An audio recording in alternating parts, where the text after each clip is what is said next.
The Caitlin Clark paradox. Caitlin Clark should be the WNBA's golden ticket. She's young, wildly talented, and draws massive viewership numbers every time she steps on the court.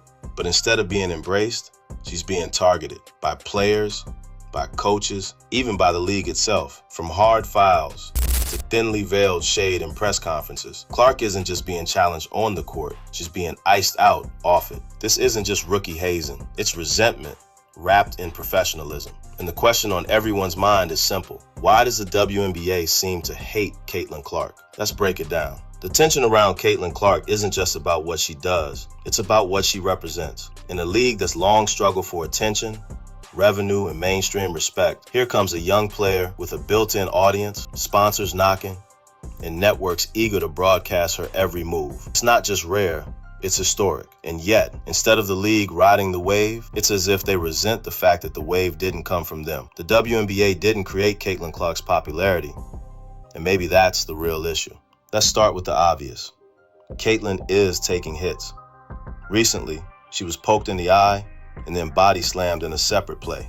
The refs, no ejections, just flagrant fouls. But when her teammates retaliated in defense, suddenly, the whistle blew louder. It's clear that Caitlin's presence on the court draws physical play, but the lack of consistent protection from refs sends a message. It's open season on the league's biggest draw. This isn't about playing tough, it's about playing dirty and getting away with it. And if the refs aren't protecting her, that's a leadership issue at the top. The WNBA has every opportunity to set a tone early, that it will not tolerate superstar targeting, that it will protect this generational talent the same way the NBA changed the rules to protect Jordan and later LeBron. But that's not what's happening. Instead, Caitlin is being turned into a spectacle of punishment. Whether intentional or not, the league is allowing her to be a punching bag, while fans, sponsors, and media are watching.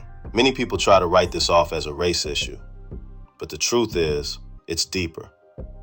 Caitlin has been shoved, hit, and disrespected by players of all races, including white players. So what gives? The league is acting like her success is offensive, like her fame is undeserved. But if race isn't the driving factor, then we have to look elsewhere. Jealousy, legacy, and gatekeeping. This isn't black versus white. It's old guard versus new wave. And Caitlin Clark is the wave. This is what happens when fame outpaces protocol. For veterans who spent years grinding in anonymity, that leap is hard to stomach.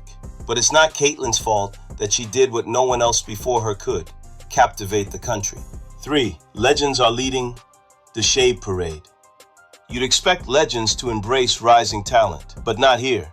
Coach Geno Auriemma, arguably the most decorated women's basketball coach of all time, went on record calling Clark's fan base delusional. Diana Taurasi said Caitlin is in for a rude awakening and not built for the league's physicality. Imagine Coach K saying that about LeBron before his NBA debut. Unthinkable. Instead of celebrating the buzz Caitlin brings, legends are trying to shut it down. They're not just skeptical, they're hostile. It's as if her success diminishes theirs. And that's the irony, because without players like Taurasi or coaches like Geno, there is no WNBA. But that doesn't mean they own the narrative forever. Every generation shifts. Caitlin Clark's entry is not a disrespect to their legacy. It's the result of it. But when legacy feels threatened by evolution, it turns defensive. That's where we are now.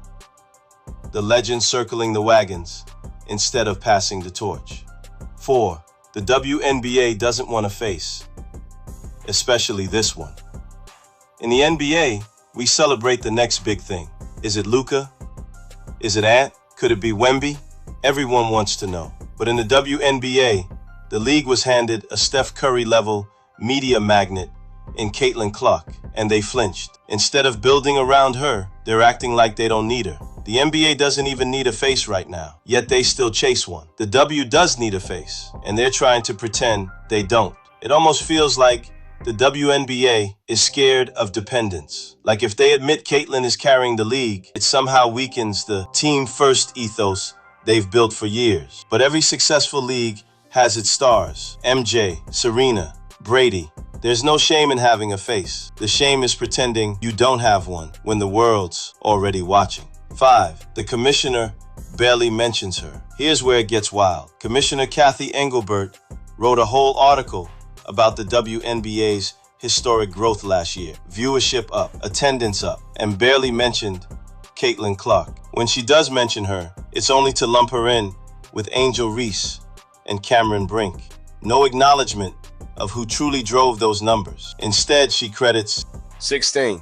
The manufactured equality with Angel Reese. Let's be real. Angel Reese is talented and a big personality, but she's not the draw that Caitlin is.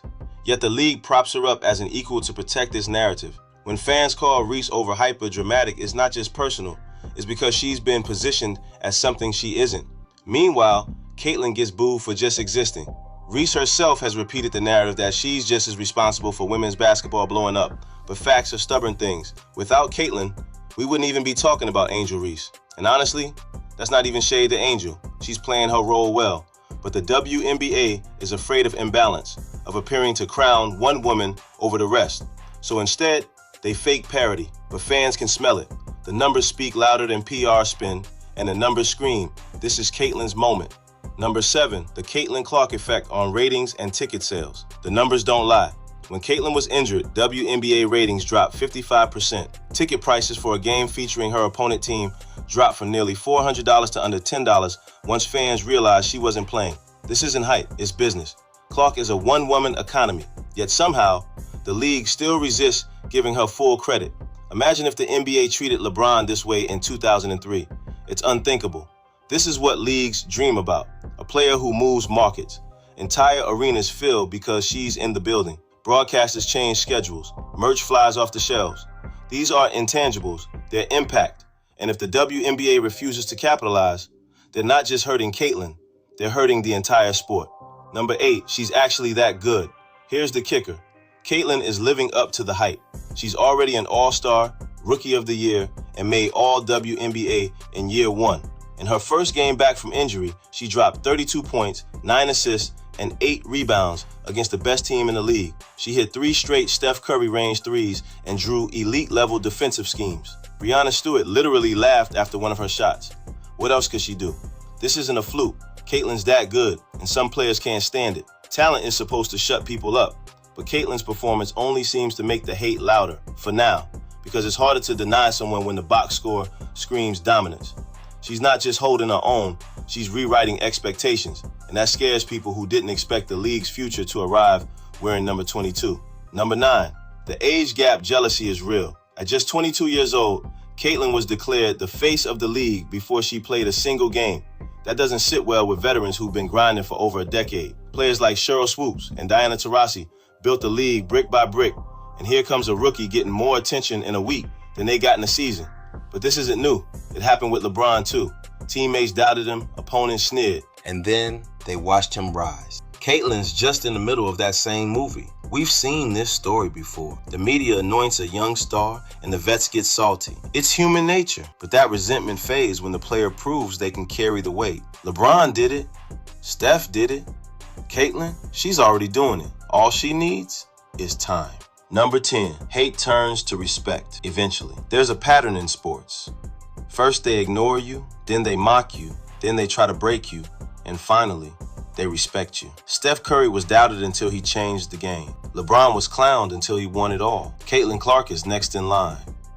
Right now, she's taking the hits, literally and figuratively. But in a few seasons, when she's winning MVPs and changing the WNBA's business forever, the haters will be silent. And the receipts? Oh, we're keeping all of it. Respect is earned in blood, sweat, and box scores. And Caitlin Clark is bleeding for hers every night. She won't need to argue her greatness. The numbers, the fans, and the future will do that for her. The WNBA can either embrace it now or be forced to later. Because love her or hate her, you can't ignore her. You can hate her, but you can't stop her. So here we are. The WNBA has been given a generational talent, and instead of rolling out the red carpet, they're throwing elbows. Instead of amplifying her, they're minimizing her. Instead of protecting her, they're letting her get bodied. And look, we get it. This is sports. Nobody wants their crown taken. But Caitlin Clark didn't come to the WNBA to ask for respect. She came to earn it. And guess what? She's already doing it. She's not just a viral moment. She's not just a college legend. She's a pro now, and she's balling. She's pulling up from the logo. She's breaking records. She's carrying ticket sales, TV ratings, and national conversation on her back. And through it all, she's getting shoved to the ground, talked down to, and doubted like she hasn't already changed the game. Here's the truth no one wants to say out loud. Caitlin Clark saved the WNBA's relevance.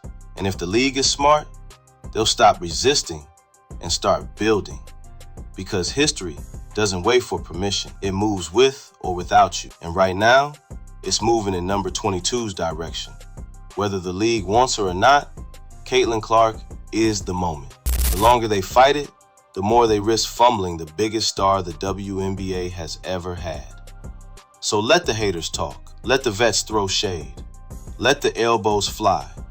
Because every time Caitlin Clark hits another logo 3, drops another 30-point game, or packs another arena, she's not just winning games.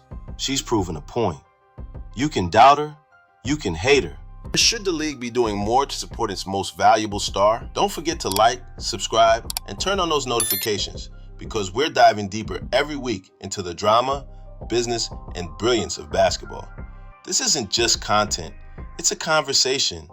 And Caitlin Clark, she's just getting started.